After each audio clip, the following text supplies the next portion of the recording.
This is the Soča, a river in Slovenia. And this is us. This is us.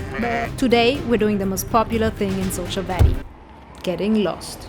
Here's what happened. We went for a short hike near the riverbed, but to get there we had to cross a bridge. It turned out to be the only f***ing bridge in Slovenia. Let's go over the bridge, where we don't know how to get back on the other side. We'll have to cross that bridge when we get there.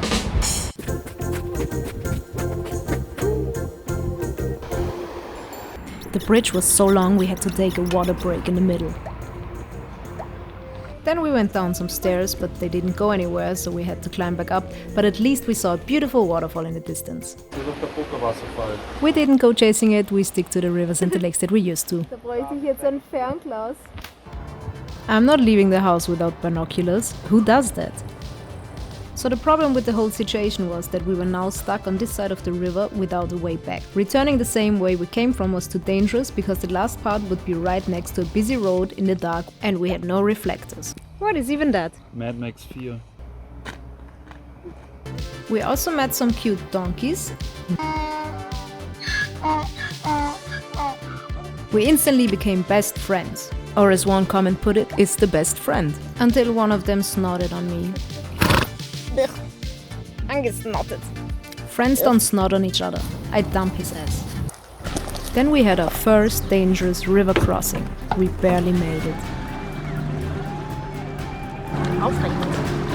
We finally reached the riverbed. But first some intense mountain climbing. Tut dir nicht weh.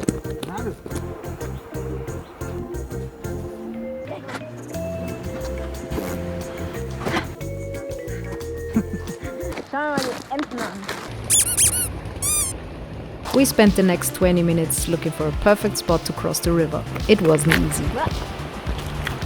There was one thing missing. The perfect walking stick. We're looking for a walking stick to use for crossing the river.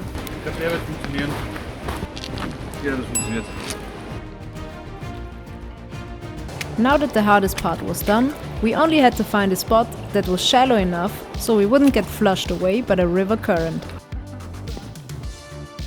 The babe decided to go barefoot because he would rather have broken ankles than wet shoes. I tried a different approach. Subscribe if you like thick butts.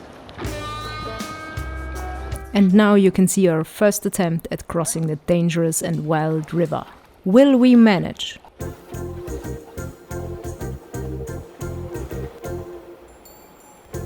He was doing fine. You're doing fine! Help!